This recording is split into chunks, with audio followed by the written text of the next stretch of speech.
Mount Vernon Independent School District to order. Let the record show that the quorum of board members is present, that this meeting has been duly called, and that notice of this meeting has been posted in accordance with the Texas Open Meetings Act, Texas Government Code, Chapter 551. At this time, I need a motion that we certify the agenda. Motion made by Robert. Second by Scott. All four. That's 6-0. Let the record show that Linda is not present. She'll be at a playoff watching her granddaughter. All right. So tonight we have our FFA officers. February is FFA month, so for a while we've invited our officers, FFA officers, to join us up here, and we kind of, if we're going along through the meeting, we might show them kind of what's going on our agenda here. But at this, we're kind of out of order because they do their pledges. FFA officers do their pledges at the end of their meeting. So we've kind of knocked them out of whack, so they're going to have to come in here and adjust to us tonight because we have that before us here. Is there one of y'all that was going to do a prayer? Okay, lead us in a prayer. Please bow your heads and pray with me. Dear Heavenly Father, I want to thank you on behalf of all who have gathered here today. We ask you to give us wisdom, patience, and guidance as we plan for the future ahead of us all. I pray over the agenda set before the board today as they discuss and recommend actions that will influence us all. I thank you for empowering the lives of each and every one in this room, from the school board to our teachers and every other person that helps to keep our school thriving. As we begin our planning, help us first seek you and your will. Help us to respect one another and work together. We give you the glory for everything that is accomplished. Amen. Amen. Do y'all want to do your opening now and do the pledges, or do you want us to do the pledges and y'all do the pledges? So we're going to do the pledges, and then we'll let the officers do their opening. I pledge allegiance to the flag of the United States of America and to the republic for which it stands, one nation, under God, indivisible, with liberty and justice for all. Honor the Texas flag. I pledge allegiance to thee, Texas, one state under God, one indivisible. All right, Madam President.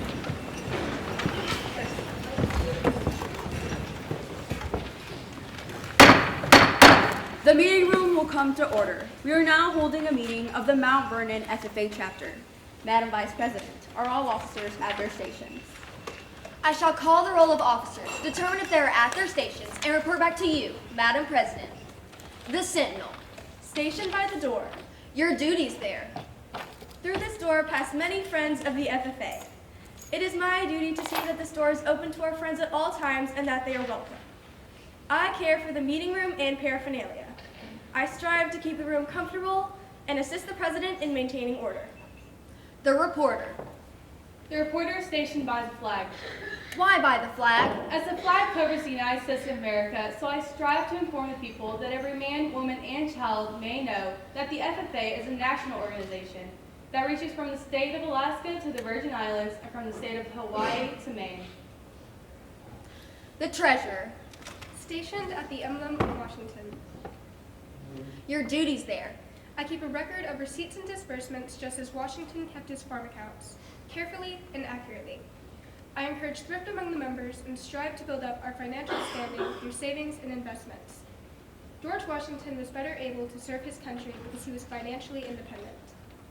The Secretary. Stationed by the ear of corn. Your duties there.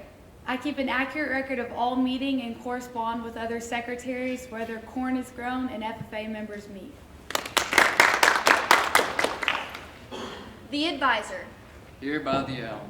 Why by the owl? The owl is a time-honored emblem of knowledge and wisdom. Being older than the rest of you, I am asked to advise you from time to time as the need arises. I hope that my advice will always be based on true knowledge and ripened with wisdom. Madam Vice President, why do you keep a plow at your station? The plow is a symbol of labor and tillage of the soil. Without labor, neither knowledge nor wisdom can accomplish much. My duties require me to assist at all times in directing the work of our organization. I preside over meetings in the absence of our president, whose place is beneath the rising sun. Why is the president so stationed? The rising sun is a token of a new era in agriculture.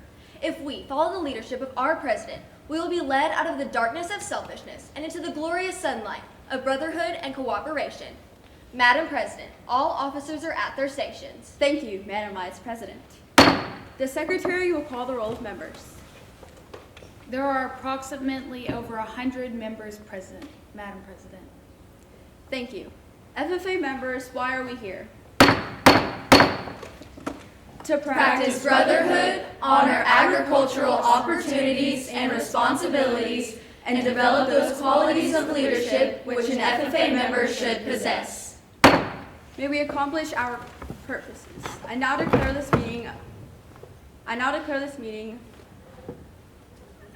duly open for the transaction of business or attention to any matter which may properly be presented. Thank you, Madam President.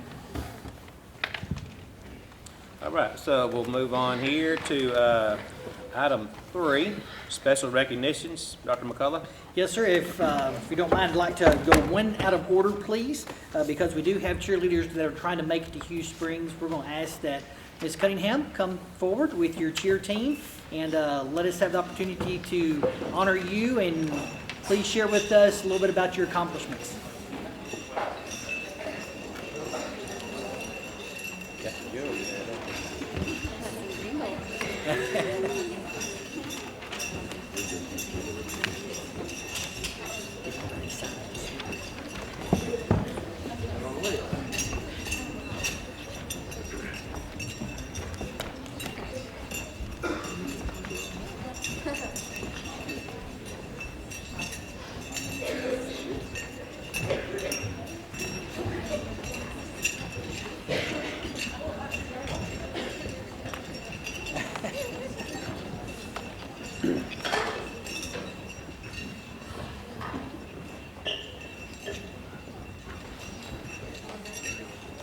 Yeah, they're going to have to double stack or move on down. Can they double up?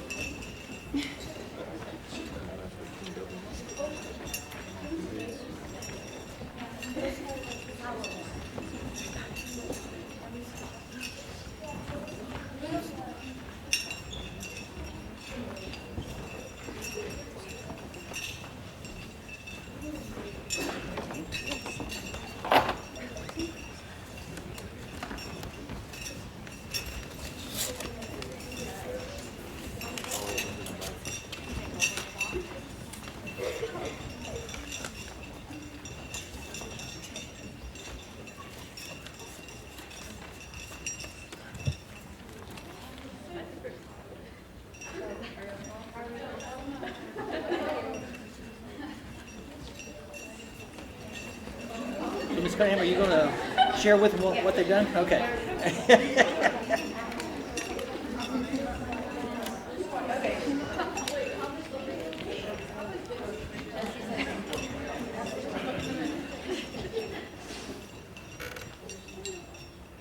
Everybody looking at me? Everybody ready?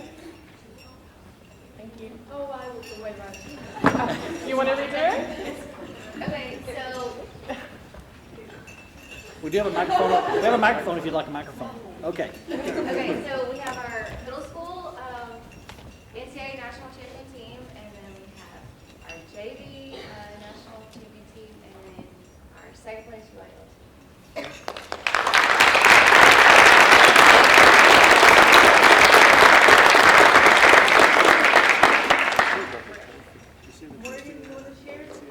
Did you have to bring the trophy in? They're big. They're big. They got a lecture on me. Yeah, you should have brought it then. You should have brought them. Yeah, for We got a sure. wheelbarrow back there. Come by the cheer ring. That's right. Come by the cheer room. Oh, and we have Okay. banners. They're mounted. Yeah. Yeah, there's a picture of the trophy right here. See how large it is. And then the banners right there. Well done, ladies. National champions, huh? Okay, Congratulations. yes. Well, we're proud of y'all, represent us well, and we thank y'all for coming. Dr. McCullough, you have anything else? Y'all be Thank you safe all, at the ladies. game. Those here are our girls' speakers.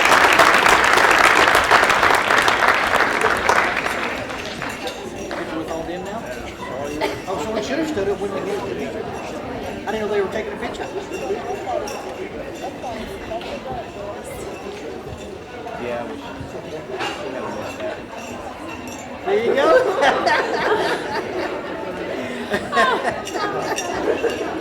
Yeah, that's when she come up here so with the pictures. Did you get one? Casey, you got a picture? Really? They're like, Mom, please don't make this. Let's see here. Wonder who's driving the bus. I think she might be taking a lane. Not all of those are. Oh, okay. I was gonna say. They got a big fighter. Yeah. Quick change. All right, next we would like, I'm going to ask Mr. Bartlett to come up. We're going to recognize Lincoln Orwoski, and he qualified and made it to state TMEA band, and I'll let Mr. Bartlett explain a little more about that. And I think Lincoln's going to play for us tonight as well. Like Dr. McCullough said, Lincoln participated in the Texas Music Educators Association's annual contest. It's also an association with Texas Small School Bands Association. So they compete with schools 1A through 4A. They start at the regional level, which is typically the schools that in our area that we play in football, volleyball, those types of things. And then if they make a certain placement there, they advance to the area level, where they're competing with students from all the way to the top of East Texas, all the way down to the Gulf Shores of Beaumont. And from there, he had to get first chair. From there, he advances to state. There was only 5 oboes at state. There's 2 bands. They have a 4A band and a 3A band. But because he plays oboe, they have them all in one thing, and they audition for each band. He was the first chair in the 3A band and placed 4th overall. He is only the 10th student in Mt Vernon's history to make it all the way to state. So it's a huge accomplishment.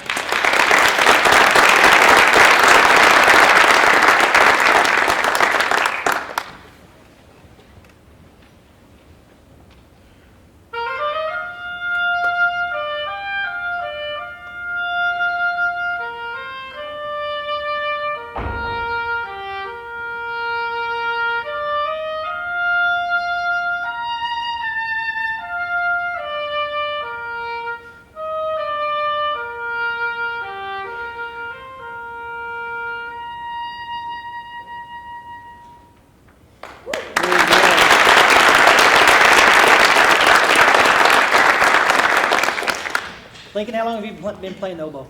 About 4 years. About 4 years. What are your long-term goals? I would like to get my bachelor's degree in music performance and then continue to get my doctorates in performing the London Philharmonic. Very good. Good luck with that. Yes, sir. Thank Congratulations on making state. you.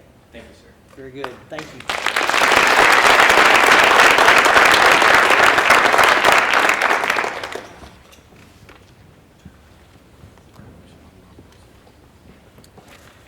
Next, we'd also like to take the opportunity. Mount Vernon has 2 teams that are advancing in Destination Imagination and DI.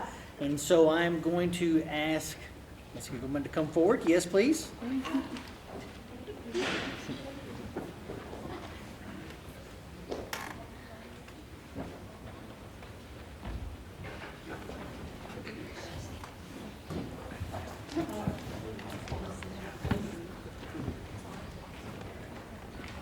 I'm Christy Giggleman, and I've had the opportunity this year to work with our high school DI team. DI, or Destination Imagination, is a global, project-based, kid-driven program that teaches kids to be innovative problem solvers. Using STEAM, teams of students collaborate, think outside the box, and create unique solutions to one of 7 different challenges in preparation for a fun problem-solving competition. At competitions, student teams get to showcase their unique solutions to science, technology, engineering, arts, math, and service learning. This year, 4 of our Mount Vernon freshmen, Sadie Burns, Kate Jordan, Alexis Mincher, and Ellie Hedges, competed at the secondary level in an improvisational challenge called So Extra. They had to construct a box no larger than 19 inches by 19 inches to hold a variety of costumes that would represent a stock character drawn at random from a list of potential 20 characters. They had to incorporate their stock character and an intensifier, also drawn at random from a list of 25 potential intensifiers, in a 5-minute skit. Once the stock character and intensifier had been drawn, the team had 2 minutes to prepare for their skit. At the team's cue, the skit was paused and the appraisers flipped a coin to determine that the intensifier be minimized or maximized during part 2 of their performance. Our team randomly chose a bard as the stock character, strange as the intensifier, and was being followed by talking vegetables as their scenario. Then they were asked to make their skit even more strange during scene 2. So the girls placed first in the So Extra Challenge at the secondary level, and they were also awarded a specialty award. The Da Vinci Award is given out by the appraisers to teams that show an extreme level of creativity and just overall above and beyond awesomeness during their challenge. So they are headed to Globals on State, not Globals, my apologies. They are headed to State April 12th and 13th. We are hopeful to go to Globals after State, but we are headed to State first. So, y'all want to say anything? Thank you for supporting us, and we really hope we move on and go to Globals and represent Albuquerque. Very good. Thank you. Congratulations, ladies.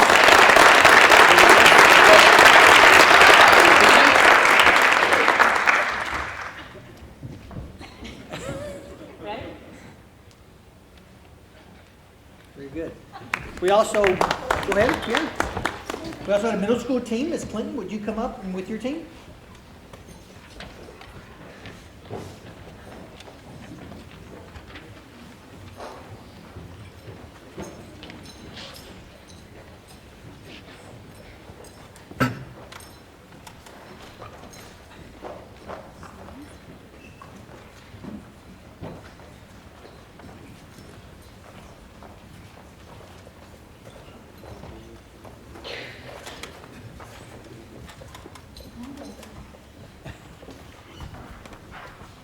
So we actually had 2 teams placed at the middle school level, same competition that Ms. Giebelman was talking to us about.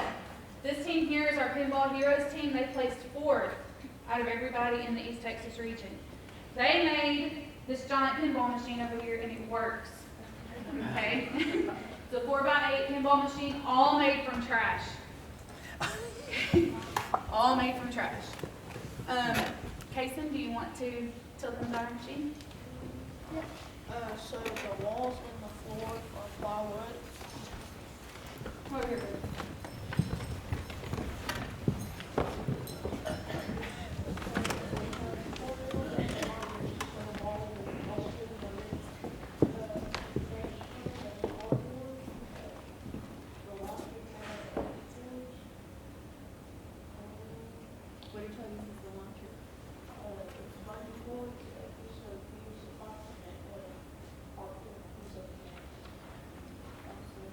So you 3 guys constructed this.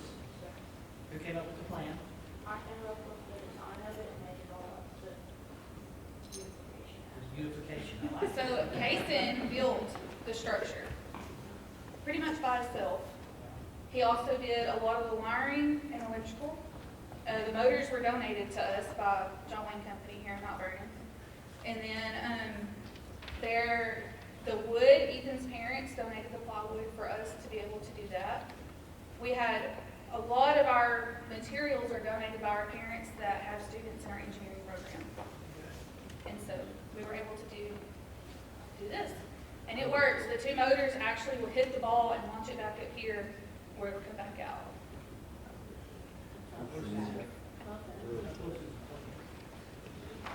So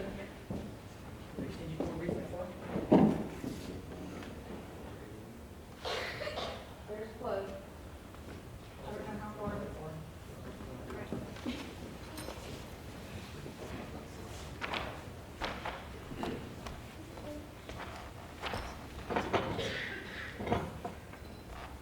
I don't see a plug in there.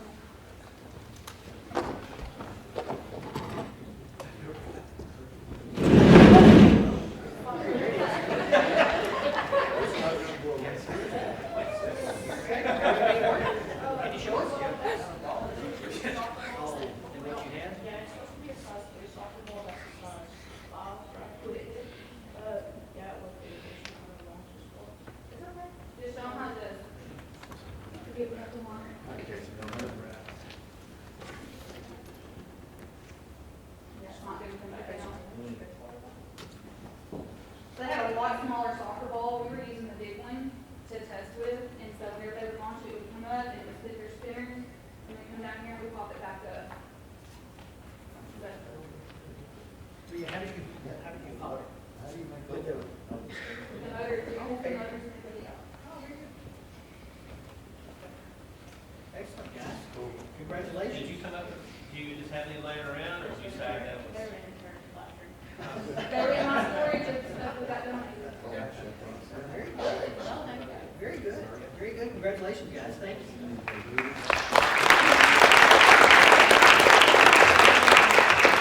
So they are my fourth place team.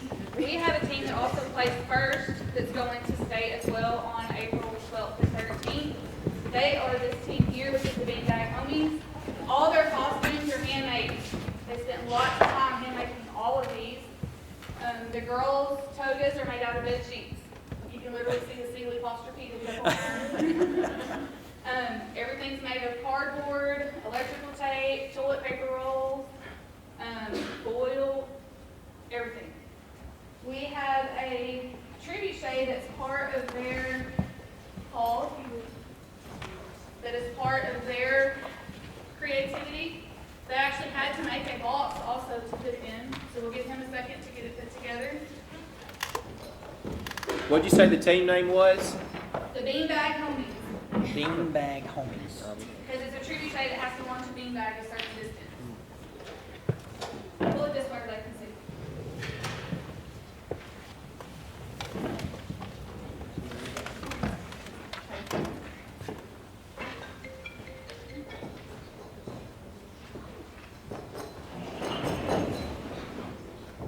Again, everything is handmade except for the weights.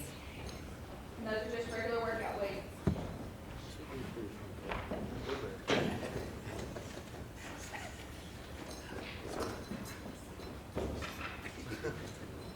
While they are doing all of these things, the reason they're in costume is they have to create a skit. So it's actually like a one-act play that they're doing, and their prop is part of their one-act play. So who came up with the design for the catapult? Paul, there's your question. Who came up with the design of the catapult? Well, we kind of did some research because our skit's based on ancient Rome, and the trebuchet is kind of like a primitive, like catapult. So we thought it would go good with our skit if we made a trebuchet, like a real working one. So that's the kind of inspiration. Excellent.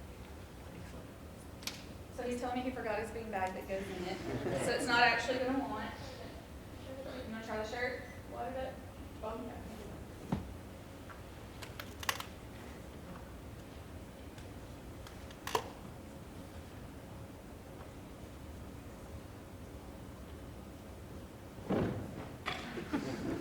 Yeah, well, the beanbag has a little more weight, so it'll go farther.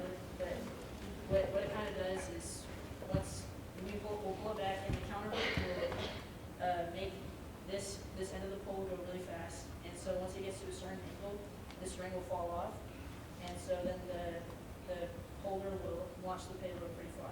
Excellent. How far did you launch it during the competition? I think it got around 120-ish centimeters. 140 was their greatest length. Excellent. Excellent. They also placed first in what's called an instant challenge. They placed first in their whole division for that. And that's actually improv. They go in there blind, they have no idea what they're supposed to do, and they're given a little box that has materials in it, and they have to literally make something on hand right there, and they have 30 minutes. And they got the highest score on that. Excellent. Wow, congratulations. Congratulations.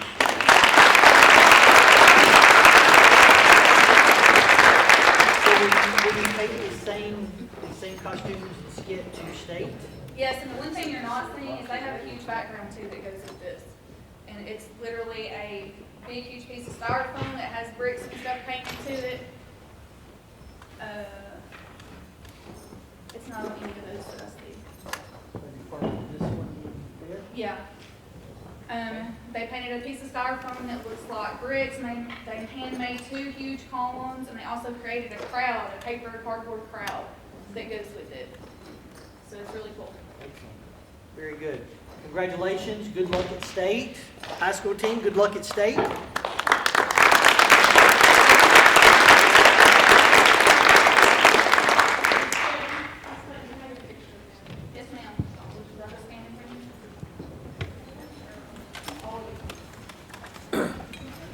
Mr. Ingram, we may need to step up these trailers out there with some of these kids and put some rocket launchers or something on there.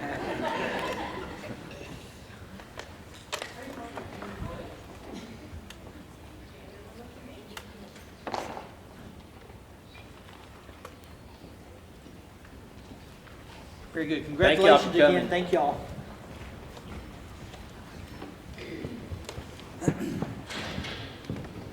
Next, I'd like to take the opportunity to recognize some students. We've not done this before, but we've started on this. Be something we'll really keep going and doing moving forward. As you've seen, we've got a lot of students that are doing some phenomenal things.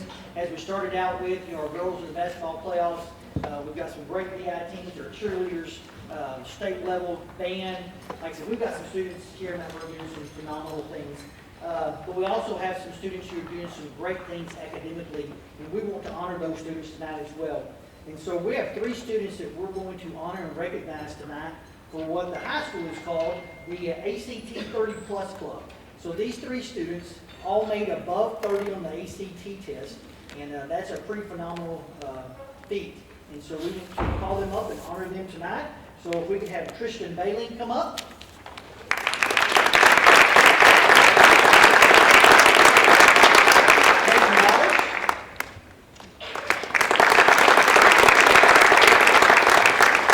And Andrew Higgins.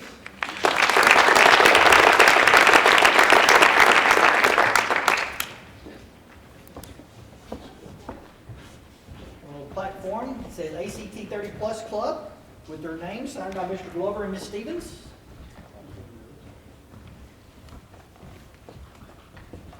There you go. Guys, congratulations to y'all. Proud of y'all for what you're doing. So what are your goals after high school? Survive. We hope you do. College plans? Go as far as possible. Any place in particular yet that you know of? Yes. Where to? I'm planning on going to Rose Holman Institute of Technology up in Indiana. Congratulations. Very good. Very good. Peyton? I'm planning on majoring in electrical and computer engineering, and I do not know where I'll be attending college yet. Okay.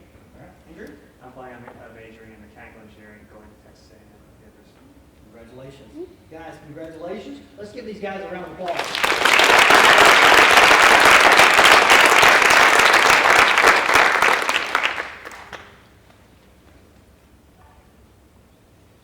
We're excited about these guys, and we look forward to honoring many more students up here for being in the 30 plus ACT club. So congratulations, guys. Thank you.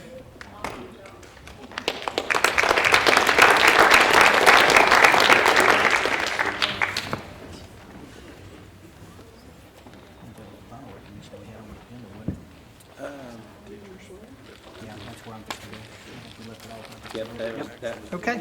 All right. Now we come to the part we are going to get to honor and recognize our teachers of the month. And if I could have first up, elementary teacher of the month is Miss Shelby McAdoo.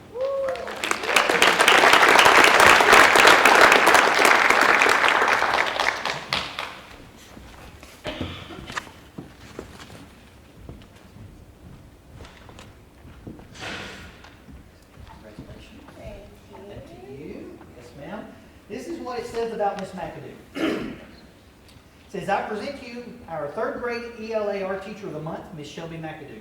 Her exemplary qualities make her an outstanding candidate for this recognition. Ms. McAdoo demonstrates strong leadership skills within our school community. Her ability to guide and inspire both students and fellow educators is truly commendable. One of her notable strengths is the meticulous planning of lessons that align seamlessly with educational standards. She excels in teaching her students how to become writers and respond to constructive responses. Under her leadership, our 3rd grade students receive much higher ratings on constructive responses in comparison to other Region 8 schools, and we received one of the 12 perfect scores. In addition, she skillfully uses questions to promote higher order thinking and is a master at analyzing data and building instructional groups based on student need. Along with her strong organizational skills, content knowledge, and solid routines, her ability to build meaningful relationships with students is the ultimate recipe for high student achievement. She truly cares for her students and finds creative ways to motivate and inspire them to reach their fullest potential. She is a constant source of encouragement. She always uplifts and celebrates those around her. She is Mt Vernon Elementary's biggest cheerleader, and her energy creates a ripple effect, positively impacting both students and colleagues alike. Beyond the classroom, Ms. McAdoo willingly serves on committees further showcasing her commitment to overall improvement of our school. She embodies the qualities of an exceptional educator, and she is a difference maker. Our elementary teacher of the month, Ms. Shelby McAdoo.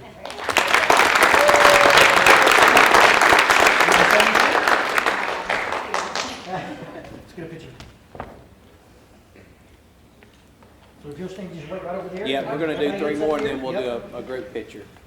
Since we're in the stage, you have to kind of stay in the spotlight for a minute. Next, if I could have our middle school teacher of the month, Miss Heather Clinton, come back to the stage.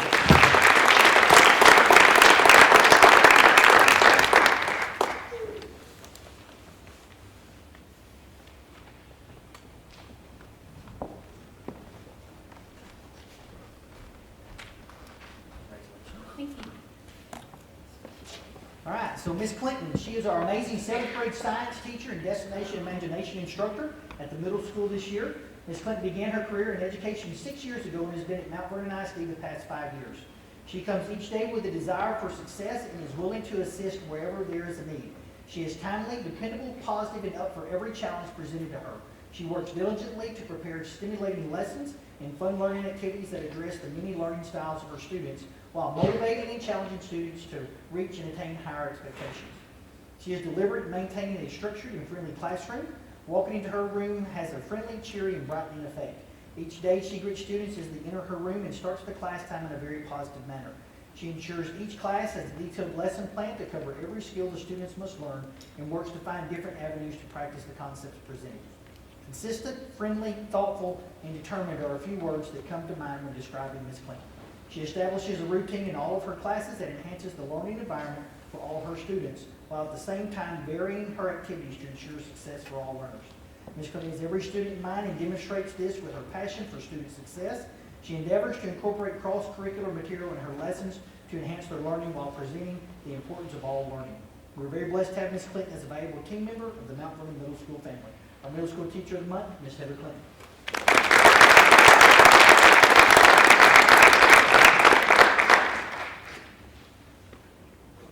Very good. If you'll wait as well. Next, we'll have our high school teacher of the month come forward, Ms. Terry Fitch.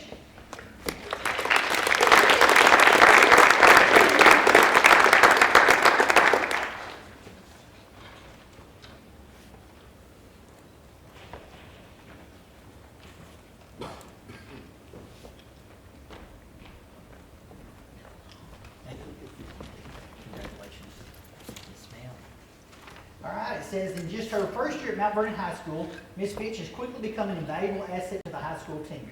Ms. Fitch has a great work ethic and shows up each and every day bringing a positive energy to our campus.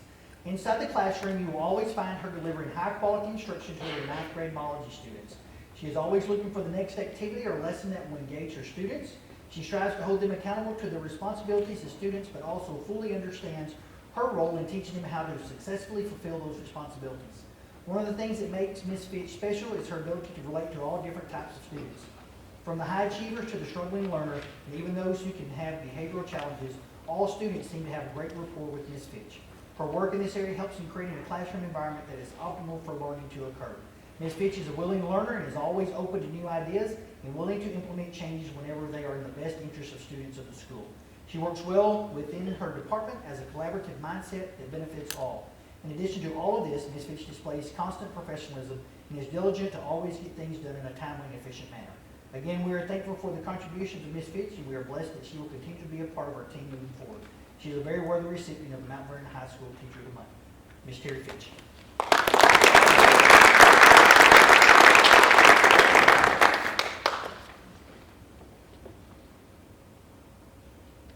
Congratulations. And if I can have our staff person, our support member of the month, Ms. Brianna Ward, come forward.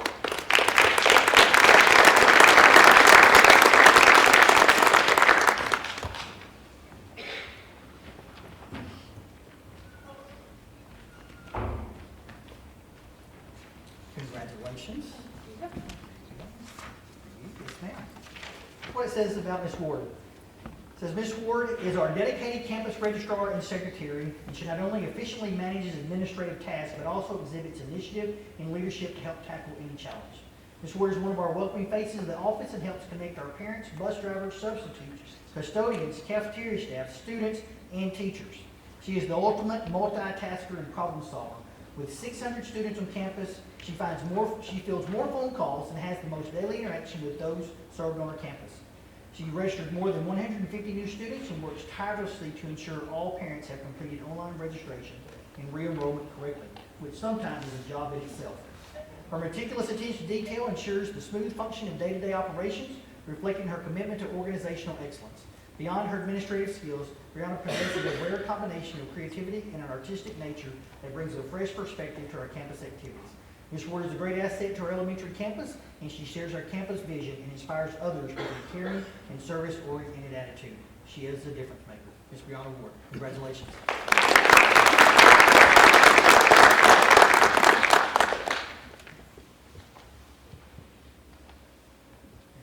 Have the other three come. Have a picture with the board. Yeah, right there's fine.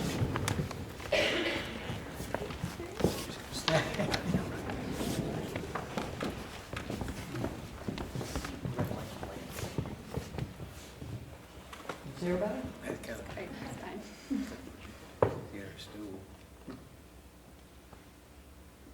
Congratulations. Ladies, thank you all very much. Congratulations.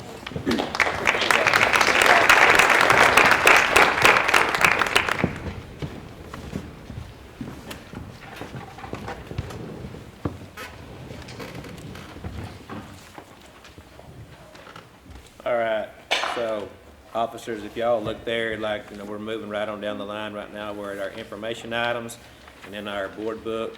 All the board members, we have a board book here that I don't know how many pages it is at this time, but it's a lot. And it has a whole lot of stuff kind of clumped in there under some information items. So like right now, it has our enrollment totals. So Dr. McCullough is going to tell us some of this stuff. All right, so our enrollment totals, according to February 1st, is 1,537. That is still a little bit below where we were last year. We're still up above above COVID years. Still not quite back to where we were pre-COVID, but we're pretty close. So we're at 1,537 as of February 1st. All right. So like we have this, as y'all see on, you're sitting by somebody, has this, so we previewed this before we got up here. But a lot of times during a board meeting, we'll ask different questions because we want to be transparent so that other people, or if they're watching on the video later on, they want to see what's going on. If we see this and we don't ask the questions or whatever that we may know the answer to, then the public may not. So, and then now we're going to do our campus, our department update. So every principal will come and they kind of give us a monthly update of some different things. And Ms. Phillips is going to come up here and line us out on what's going on. She's our, if y'all don't know, she's our elementary principal.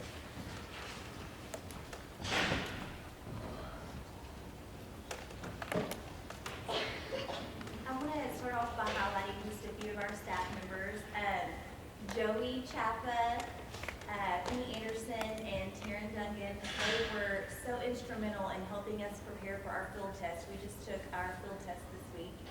And so responsive, so helpful, and it really just eased the stress level. It's just a very stressful time for teachers and students, and it was so nice of them to be right there. So I wanted to recognize them. Ms. Rivera, Ms. Claudia Rivera, she's our first grade bilingual teacher.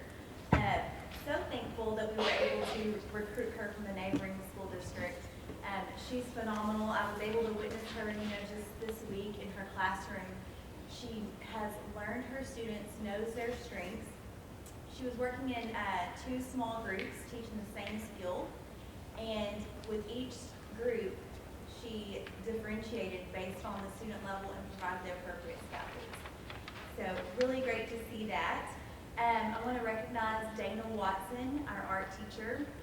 If you've driven by our school in the last few weeks, you've seen her car out here pretty much every night and on the weekends, preparing for our art gallery tomorrow.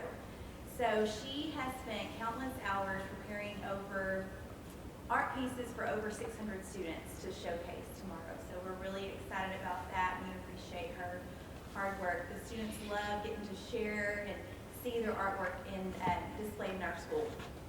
Also, Devin Bean and Tawny Williams, they've helped prepare our gifted and talented students for our wax museum tomorrow night. So that's going to be in our gym, and I'm thankful for all the extra hours that they've put in to help our students research different historical figures, dress up, prepare the props. And so we're excited about getting an opportunity to get up close and personal with historical figures and celebrities. Our attendance rate is 95%, so it has dropped. For the first semester, it was about 97%, pretty consistent. And then the last probably 6 weeks, we've really been hit hard with all kinds of illnesses, flu, strep. Speaking of the field test, we had a field test for our 3rd grade RLA students and our 3rd and 4th grade bilingual students. Unfortunately, we're not going to get the results back from that, but what it did provide is an opportunity for our 3rd grade students that have never taken a test before, they're 8, to get in there on the online platform. And those kids that had anxiety, had nerves, they were able to, it was kind of a soft introduction to that. So that was a positive. As far as curriculum, our CUAs are looking really good at this point. Teachers are having those data conversations, reteaching those low performing standards. Open house tomorrow, art gallery, wax museum. Our teachers are ready to see their parents and show them what their students are working on in class. This Friday, we're going to have a district-wide assembly, winning the culture from capturing kids' hearts. It's focused on building meaningful relationships with others and developing leadership capacity. That's going to be in the auditorium at 8 a.m. So school board, I want to personally invite you to come and attend. What time do you say tomorrow, that open house? Open house 6 o'clock tomorrow night. 6 o'clock, okay. Cool. Thank you.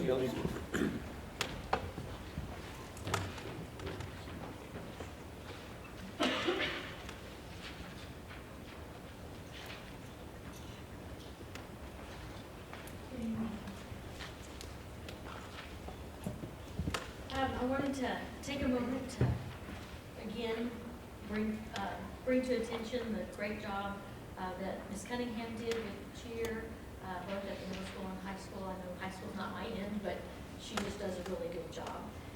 Also, the same thing for Ms. Clinton. I cannot tell you how stressed she was because of the weather that came about, lost some days. They were afraid they wouldn't be able to finish everything up for the competition, and they ended up getting first and fourth. So they did a really good job, and I commend her for that extra hard work that she did at the weirdest times of day to try to get everybody together to finish it up.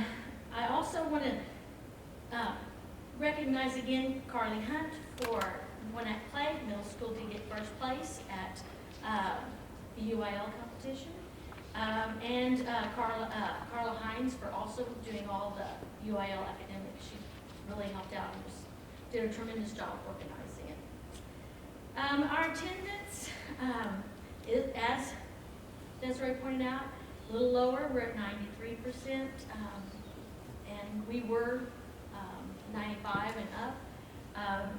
We were down though the previous couple weeks at 84% due to the flu, numerous things, stomach bugs, so we are coming back up again. I wanted to recognize Ms. Walker, who, with the other counselors, they were at a counseling convention last week and were at the same time trying to prepare for the field test the next day when they're on their return. So they were really working a lot of extra hours that last week to get all that done. This week we've got the benchmark starting with ELAR tomorrow.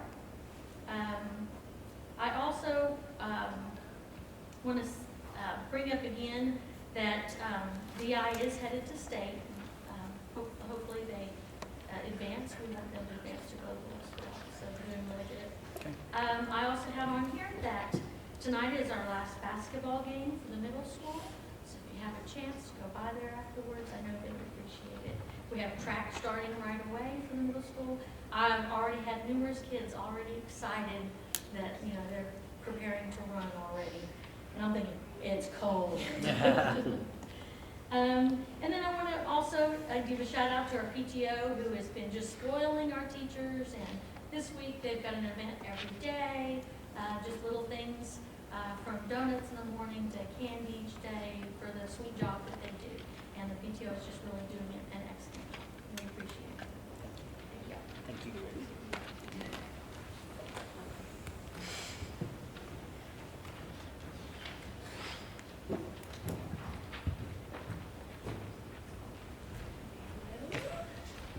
Hi, Ms. Wilkins. So Mr. Glover and Mr. Cummins are at the basketball game, so that's why you've got me. Do I need to give you the Hammond speech? You don't have 45 minutes. Okay. We have had a lot to celebrate this last few months at the high school. We've got cheer, we've got band, we've got DI, we've got all these students doing great things. And that is just, I feel like, going to continue throughout the spring. As you guys know, the spring gets really, really busy at the high school. So we've got baseball, softball, and track are all kicking off this week.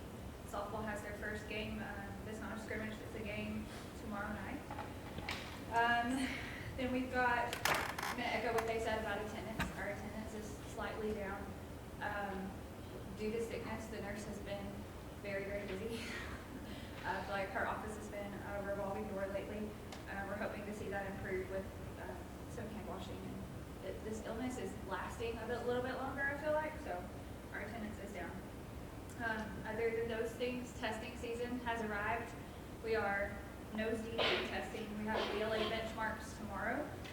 And then teachers will be using that data from the benchmark to make instructional decisions moving forward as we get ready for the STAR test coming up. I know Mr. Glover told you guys in the last meeting that we had some students attend a leadership conference at Region 8. And so from that conference, the students actually had the idea to plan our first annual Tiger Strong Field Day. So it's completely student-led. They're going to partner with life skills students throughout the district for a special field day event. So they're in the process of planning that. So we're on that to come later. I think it'll be in April. February 26th, we are going to host a FAFSA day from 2 o'clock to 6 o'clock for students and parents to get that FAFSA application completed and check that off the list. February 28th is a school-wide ACT day. That date has been moved. It was the 26th, now it's going to be the 28th. We currently have 27 students lined up for the ACT. And then Ms. Woodard mentioned briefly the Counseling Association Professional School Counselors Conference that we had quite a few people attend. It was February 4th through 6th. That was Ms. Stevens, Ms. Brown, Ms. Walker, and we also had Ms. Long and Ms. Russell. Ms. Long from the elementary, Ms. Russell also attended virtually. Let's see. They received this quote, professional development that they look forward to using in daily roles. Ms. Brown, the CTE director, was also able to learn about the roles that the school counselors play in the overall success of students in the CTE program. That committee is also working to organize a Mad City Money event in May for our seniors to get some real-world experience with budgeting and money and loans and all those fun things that come as you graduate. And then they're also working to make a freshman orientation or a fish camp that will take place in July, so more information about those events will be coming. And then the last thing I'm going to talk about, we're very excited to host our very first annual College and Career Expo on March 27th. It's going to be during the day from 9 to 11. We currently have 30 participants from the community in different colleges, and we're looking to add more businesses and more schools to that. Our hope is to expose our students to post-secondary opportunities that will help them as they prepare for high school and beyond. We even have some former NVHS students coming back now that they've graduated and they have businesses. They're coming back to talk to our students. So we are looking for the more the merrier. So if you know anybody or you might be interested yourself, please contact the high school to see how you can be a presenter in the Career Expo. We're really excited about that. Thank you. Good job, Ms. Williams, thank you. Ms. Dixon, we're going to, since we're on high school, have you got a presentation for us? Do they know what to do, or you need to introduce? Yeah, the kids up there all have the stuff with them. They can step up and be in anytime. Okay.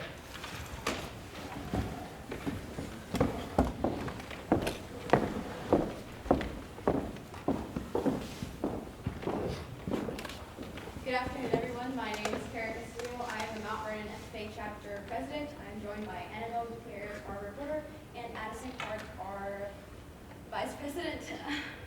We're very honored to come and join y'all today. We just want to share a little bit of how our year has gone so far and what we are hoping to achieve in the future. So last fall, we were able to take 40 of our students and participate in 3 invitational contests where students perfected public speaking and team skills and brought home first through third place titles in these events. Back in November, we attended our district LDE event where 7 teams advanced to area competitions. That is actually the most teams that we've had go to area in the past 7 to 8 years. From area, we had 2 LDE teams advance to state in Spanish and English Creed speaking. In English and Spanish Creed speaking, Katie Toboro was 10th place overall in the state, and for English Creed, we had she became the 24th she became the top 24th in the state for Spanish Creed. Back in December, we also had our Green Hand Camp, and student participated in Schools of Art, and we actually had both 8th grade and 9th grade attend this area leadership Green Hand Camp, where they learned more about FFA experiences and leadership opportunities. We were able to accommodate 6 students on this trip. In the spring, we are planning on going to the Paris District Convention. Sorry, we had the Paris District Convention in January, where we hosted our Paris District Convention here in this auditorium. 7 of our FFA members served as delegates, and approximately 20 other chapter members were in the attendance. At this event, our treasurer, Monica Self, was elected to serve as the district officer for the 2024 and 2025 service year. Very good.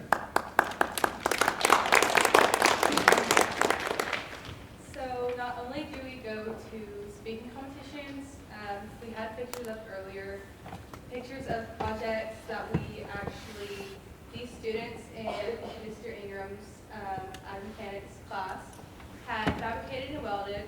So we had 14 students go total. We had 6 projects. Unfortunately, only 2 of those placed, and it was Susanna Williams on our barrier blocks, as you can see in the top left picture, and also the 3-point hay spear. I'm not sure. That is the top right picture. Both of those placed 3rd in their class, so obviously classes are split differently. Really well in San Angelo, our first time going. We've seen it, we saw, we placed, So then coming up in March, we will be going to our Houston Ag Mechanics Show. I believe that is March 14th to the 17th. And with that, we are not taking the 3-point hay spear, but everything else is going. We might add another project or 2 to go on that trip with us, but as of right now, it is undetermined. It just relies on the kid itself getting the project done. So then, coming up, I believe next week, it is FFA week. I know Mr. Sanders had mentioned something about it earlier. We do have FFA week coming up. So now that we're kind of whittled down to 4 days, we're trying to get everything, some fun and crunched in that time frame. So we'll be doing scavenger hunt. Dress up days. So we did get all the dress up days approved by Glover. Now we just have to go through and pick our favorites. Mainly the ones that we'll have most of the students participate in. We would like all of the FFA members to participate, and not even just the FFA members themselves, but other students involved in the school district. So, This spring, we're going to be starting our CDE season. This runs from late February to mid-April. This year, we are looking at approximately 10 teams. We believe we, again, will be facilitating around 40 to 45 students, and all of these hands-on career developing and leadership opportunities for these students. Last year we took 2 teams to state, and this year our goal is to add 1 to 2 more to that state trip.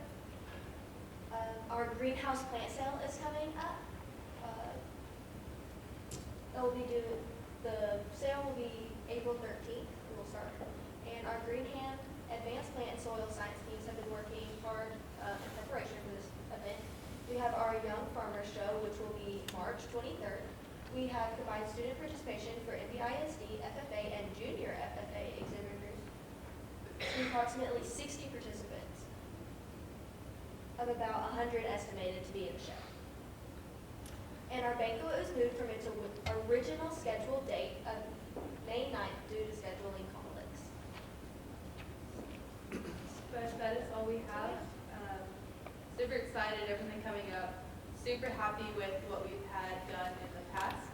So just keep pushing it, just keep rolling. Do y'all have a banquet date now? Did you say it was May Yes, 9th or moving it? It is now May 9th. Okay. So originally it was a different date. Yes. It's now Okay. scheduled to be on May 9th. Yes, sir. Okay. Thank y'all. Thank you, ladies. Ingram, do you know how long they've had the district, or the area, is it the district commissioner area here?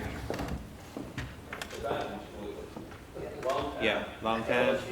Robinson, you know? Yeah, it's been a long time. Let's just say Probably 30 plus years. 35 years, 40. Yeah. Probably been in this same, It's been the same one since we had yellow chairs. forever. Yeah. My dad taught for 40 years, it's been here, so it's been here a long time. We've hosted it for many years. Good. Thank y'all for representing it. And Ms. Yep. Self, congratulations. That's Yes. pretty big. All of what y'all do. All right, moving along here. Linebarger. We have, so to fund your school, there's different ways, but taxes are collected, and not everybody pays taxes. So we have to have folks that help with those collections, and Linebarger does our school, and he'll probably tell us a few others, lots of others. So they're going to kind of give us a report on where we're at. Mr. Kevin Dutton. Kevin Dutton? Yes, sir. Thank you very much. Sir. Dr. McCullough, board members, FFA officers. My name is Kevin Dutton. I'm here, Jill Major, and y'all's tax collector's also here with us today. I was asked to get her up on stage. I'm not going to ask her to get up on stage. I want to continue to represent y'all and the county. In saying that, it is my distinct pleasure to be a member of the team of professionals that y'all hired to represent y'all in collecting your delinquent taxes. And it's my pleasure to be here today to give y'all this report on how we've done. You'll notice, the first thing I want to point out is the reporting date on this is July the 1st of 22 through June the 30th of 23. We're always a year behind. We just received the 2022 delinquent tax roll on July the 1st of the year. So our year runs from July the 1st when we receive a delinquent tax roll until June the 30th of the next year. So we're always kind of working a year behind collecting your delinquent taxes. Ms. McSwain's doing a great job with all the people that are paying timely, and we're here to collect this. We provide a lot of services to y'all other than just the tax collection. We represent y'all in any appeals or other things that result from the delinquent taxes. We also provide support and education in any type of legislative initiatives and things that may change. We offer that type of service. We do property value appeals. I know that the property value studies just came out. And Robbie Harbuck with our office is working with y'all and have boots on the ground to try to resolve those issues. And then we also represent y'all if a debtor files bankruptcy. We represent y'all in those proceedings also. Just briefly, I'm not going to go through everything in here, but just kind of a timeline so y'all understand. On January the 1st property value and ownership is determined on that date, the lien attaches. There's a period of appeals where landowners can appeal and they can question. At some point in time, usually in July, your appraiser or appraisal roll is certified, and then y'all begin y'all's budget process once that roll has been certified. October the 1st, collections begin, the tax bills go out, and taxpayers have from October the 1st through January the 31st to pay their taxes without any penalties or interest. If they're not, on February the 1st, they become delinquent. They continue to try to be collected through your tax office. They're not turned over to us, I said, until July the 1st. In May, we assist the tax office in sending out a letter to the taxpayers saying, look, there's going to be an additional penalty on July the 1st if they're not paid before then. July the 1st, it's turned over to us, and a 20%, I believe it's 20% penalty is added to the tax base. That penalty is the state basically providing our fees to be paid by the delinquent taxpayer, not the school. The easiest way for me to point that out is if y'all are owed $1,000 on June the 30th, on July the 1st, the taxpayer owes $1,200. That $200 is ours, y'all still get the money y'all had coming to you. So we don't take, although it's called a contingency contract, we don't take anything out of the taxes that's due to the school. Once we get the tax roll, and in this case, y'all's tax roll increased, delinquent tax roll increased by about $102,000 more than it was last year. Last year it was around $250,000. That's the base tax, not including penalty and interest. This year it's about $352,000.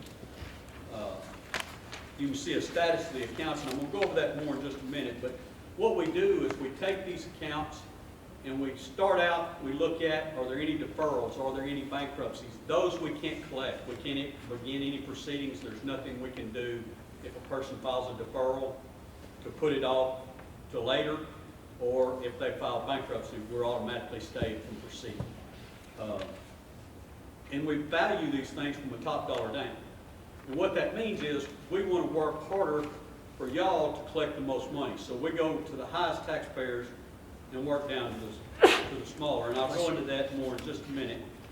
But basically we mail out letters, and in that time frame, and this is one of the later things, but just to give you an idea, we mailed out 9,703 letters. Now some of these are multiple letters that go to the same taxpayer because we send out letters 4 to 6 and they increase in intensity. Hey, you got this bill due, penalties and interest are increasing. You could be subject to forfeiture. Hey, we're going to file a lawsuit. Notice of lawsuit. I mean, these letters keep getting more and more intense all the way up to where we do file a lawsuit. But we identify these properties, we file lawsuits if necessary, and we still make attempts to resolve because we want to be in the tax collection business, not the lawsuit business.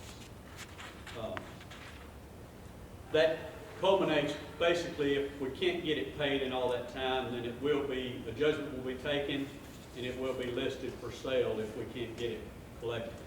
And in this case, we filed 14 lawsuits during that time frame in an attempt to collect $50,000. We resolved 8 lawsuits for $41,000, and there's currently 26 lawsuits pending in an attempt to collect $116,000. As I said, y'all have a delinquent tax roll of $352,700. There's a status of accounts page that's a pie graph.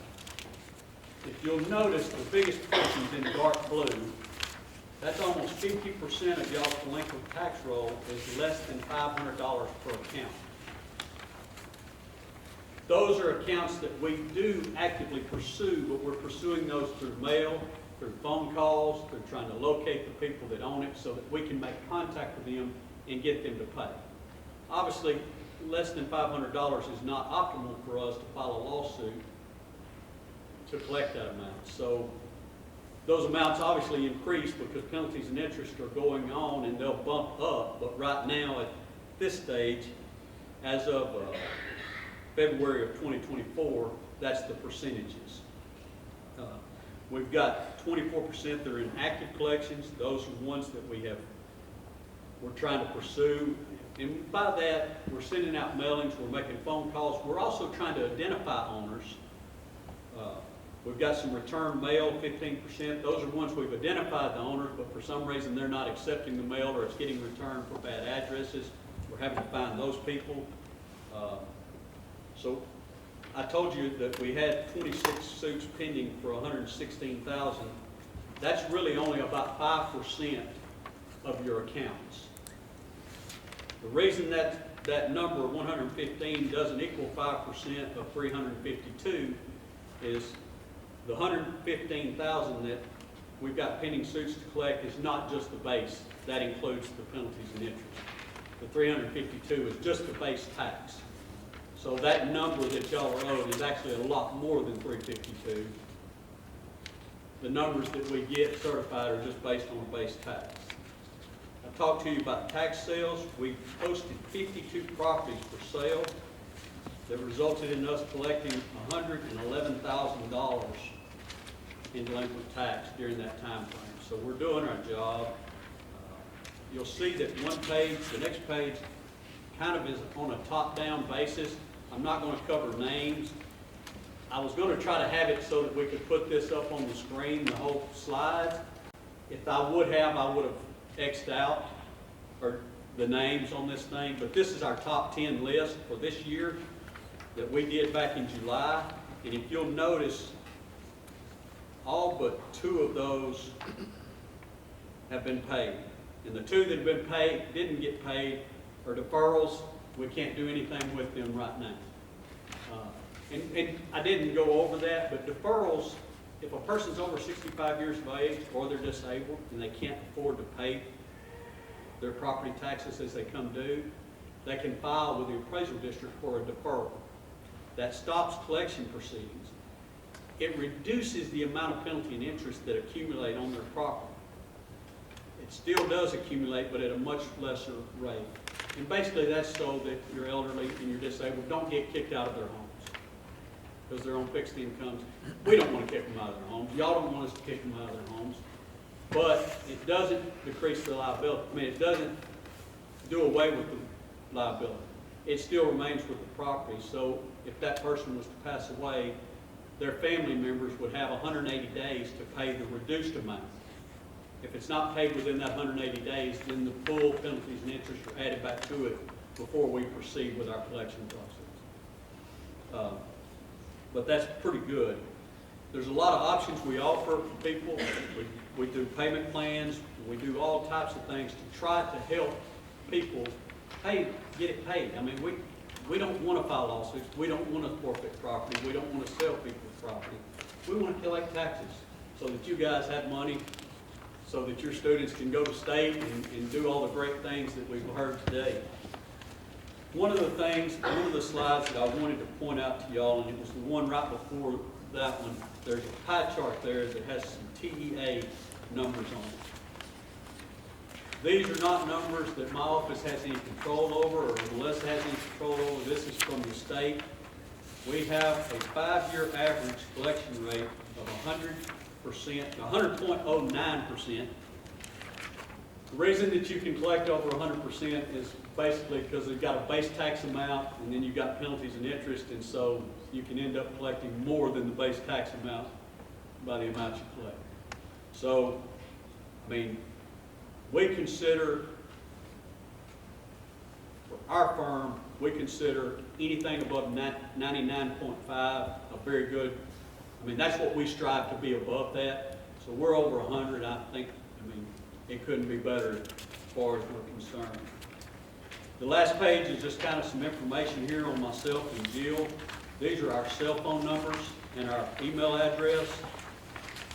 We both have multiple counties. Jill has a couple of counties. I've got 9 that I work in. So I'm on the road a lot. If you need me though, you call my cell phone number. I've got it in my pocket right now.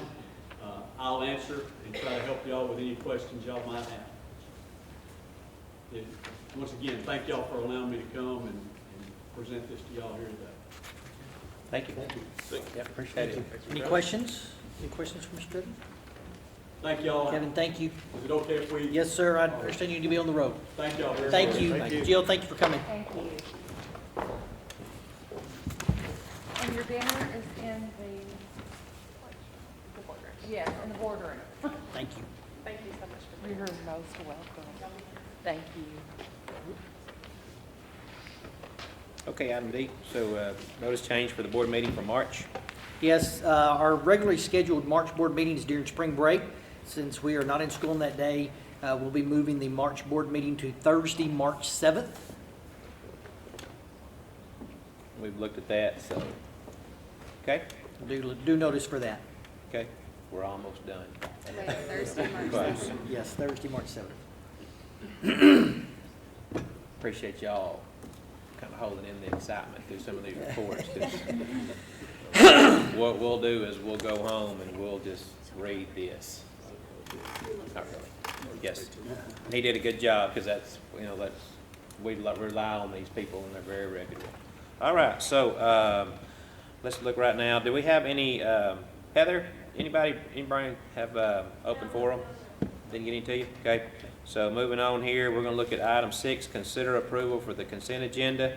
So FFA, we have a consent agenda here, and it just has our tax collection report, some monthly investments, and some minutes from our old meeting. And instead of doing all that, voting on them one at a time, we clump them in there, and we all look at them and go through that stuff. And if it's good, if we like it, we'll take a motion to approve the consent agenda as presented. I make that motion. Do I have a second? I'll say. That's second by Kyle. Any questions on that? All four? That's 6-0. All right. So let's see. We're going to move our action items to, we're going to go and do some consulting. So we're going to move our action items, which is 7, to down below 8. So at this time, we're going to let you FFA officers do your closing ceremonies. Madam Secretary, do you have a record of any further business which should now be transacted? I have none, Madam President. Does any member know of any new or unfinished business which should properly come before this meeting? We are about to adjourn this meeting of the Mt Vernon FFA chapter. As we mingle with others, let us be diligent in labor, just in our dealings, courteous to everyone, and above all, honest and fair in the game of life. I now declare this meeting adjourned. Okay, and that was their meeting, not ours, so y'all are almost done. Hang with us just a second. We're almost through. Okay, so we're moving this around, so like right now what we do is we'll go into a closed session and we have different codes here that we have to go into. We're under Texas Open Meetings Act rules, so like when we go into something, if we're going to call a lawyer or talk about personnel, we have to go in under certain codes for the Texas Open Meetings Act. So at this time, which is 6:30 in the PM, the board will now convene into executive session pursuant to the following sections of the Texas Open Meetings Act, 551071 and 551074. And we'll be back in a bit. So, PM board convenes back into open session.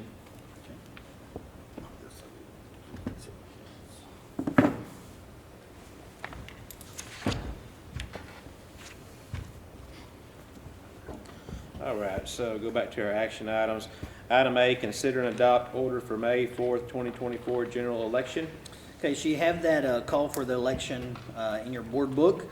It states an election is hereby ordered to be held on May 4th, 2024 for the purpose of to elect two school trustees for a 3-year term. Early voting by personal appearance will be conducted each weekday at the Mt Vernon Administration Building, 501 Texas Highway 37, Mt Vernon, Texas, beginning on April 22nd, 2024 and ending on April 30th, 2024 on the following times.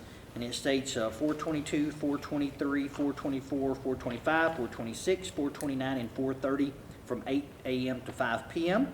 Applications for ballot by mail shall be mailed to Jessica White, CO Mt Vernon ISD, or by email at elections@mountvernonisd.net, 501 Texas Highway 37, Mt Vernon, Texas 75457. So that is my recommendation to consider and adopt the order for the call for the general election. Okay, do I have a motion that we approve the order of election for the May 4th, 2024 general election as presented? I'll make that motion. Motion by Leanne, I second. second by Scott. Any further questions? All four? Thank you. 6-0. All right, so we have an election called. Okay. Item B, consider and approve interlocal agreement for the use of electronic voting equipment between Franklin County and Mount Vernon ISD. All this is a resolution for us to work with the county to use their express poll book. Instead of the paper copy, what that allows us to do is instead of Jessica having to go through each day to see who voted that day, it's electronically ran for her. So it'll be a quicker process of her being able to get the voting results per day. And so it's just, again, it's interlocal agreement with them to be able to use that piece of equipment. Okay. I make a motion we approve interlocal agreement for the use of electronic voting equipment between Franklin County and Mount Vernon ISD. Need a second for that before we move on. Second. Second by Josh. Any further questions? All four? 6-0. Consider approval of student Chromebooks purchase from CDW-G with remaining ESSER 3 funds. Ms. White takes care of our ESSER 3 funds, so she's going to speak on that. Yes, so we had originally set in, we had to come up with a plan for how we were going to use ESSER 3 funds. So we had to go to site-based committee, lay that out. 20% of that had to be used for learning loss due to COVID. The other 80% we could allocate as for staff retention, all the other things that we did, continuity of services that held us and kind of floated us. So we had set indirect costs aside that we could allocate. So once Craig got here, we pulled all the indirect costs that we could, and we originally had $200,000 set aside for technology, but we weren't sure we were going to have that much. So the amount that you have on the quotes is exactly what we have remaining. So I had Taryn go out and go, okay, we need to replace student Chromebooks that we have. That's a huge rotation.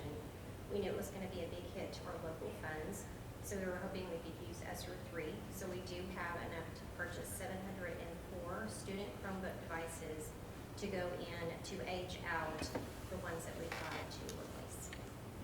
So we are asking for final use of our ESSER 3 that will close out that grant for these devices. What do we do with the old ones? What do we do with the old ones, Taryn? We recycle them back to STS Recycling, and they give us like all-in-one desktops for our labs for our younger kids and stuff. So it's kind of a trade in kind. Do I? It's a trade in kind for Yes, certain things. It's like, Okay. instead of giving us money back, they just give us another device that's newer that'll last longer.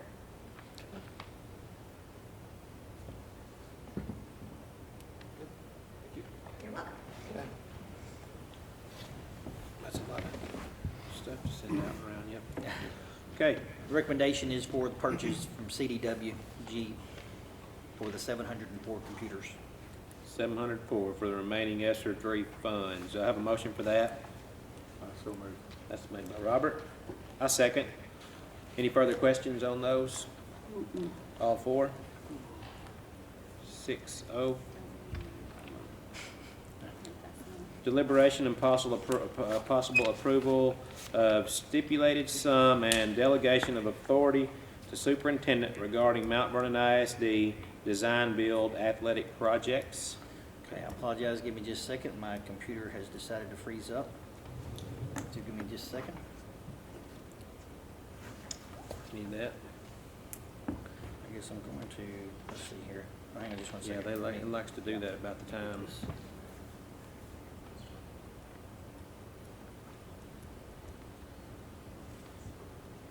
Jason, one of those new Chromebooks? I know. Taryn just told me a while ago, or before the meeting, that we need new iPads, so, because these are old. See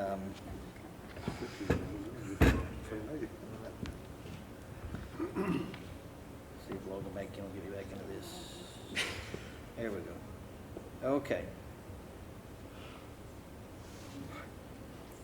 Okay, all right, let me back up and give a little bit of what happened here. So again, in January, I made the mistake and put the wrong agenda language on the agenda in regard to the rest of the Proposition B on the bond amount. Put on the January agenda for it to be a change order approval. Did not need to be a change order because in the contract we signed as a design build contract, it did not have a guaranteed maximum price. As they were designing that, the contract that we signed was to work with them. They understood the budget and they understood what the bond amount was for, but in regard to us to get the things that we asked for as we were designing that going along, they were putting that price together, getting those prices. So in doing so, the total price that they have provided for us that will be a guaranteed maximum price is over the 16.2, so that's what I'm bringing to you tonight, is seeking your approval for a guaranteed maximum price with Hellas Construction to do everything that we have set out for in the bond to do for a guaranteed maximum price, which will include tennis lights or lights on the tennis court, which will be a guaranteed maximum price of $16,670,293.80. That money still will be paid with from out of bond proceeds. Nothing else comes from the public in regard to the overage over the 16.2 bond will be paid for out of interest earned on bond money. Which is the interest earned has to be spent either on the construction project or paid toward the bond. And so again, that is not additional money coming from the public, that is coming from the bond money that's already been approved. So again, I apologize for the mistake in the wording on the agenda in January. That's my fault. We have worked with our attorney as they've looked back over the contract, and again, the contract did not have a guaranteed maximum price built in. That is what they have brought together for us tonight. That guaranteed maximum price, again, would be my recommendation to do with the lights for the tennis court for us to get the quality of facilities that we were seeking in the bond for a total of $16,670,293.80. Okay. So, keep this. That's guaranteed maximum price, yes. Only way any price would go over that would be if there's a change order on school's behalf that you as a board would have to approve. Correct.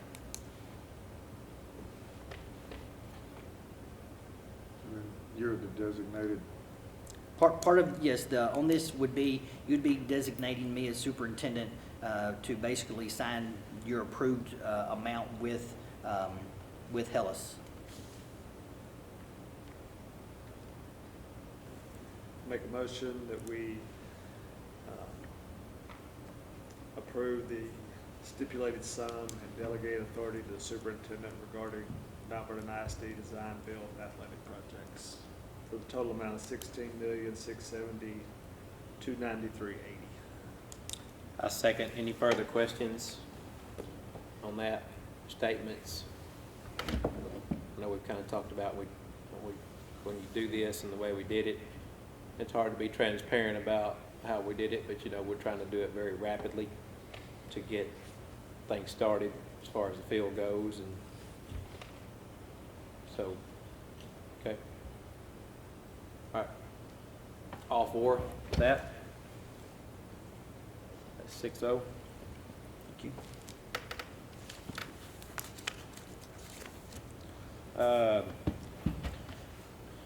Go down to 10. Is that where we're at, right? Yes. Personnel report. Consider a professional contracts as recommended by the superintendent. My recommendation is for the following contracts for professional personnel, including administrators, to be considered for one-year contract extension. Assistant Superintendent Chandra White, District Directors Coordinator Shelley Brown, Craig Craver, Taryn Dungan, Emily Hassel, Craig Watson, Athletic Director Head Coach Clayton George, Campus Principals Jason Glover, Desiree Phillips, Crystal Woodard, Campus Assistant Principals Ashley Bates, Beth Dill, Angie George, Michael Hammonds, Courtney Wilkins, and Susan Williams. Okay. I'll make a motion that we accept these professional contracts as recommended by the superintendent. Is there a second for that? Second. Second by Josh. Any further questions, discussion? All four? Four? Opposed? Abstain, 2?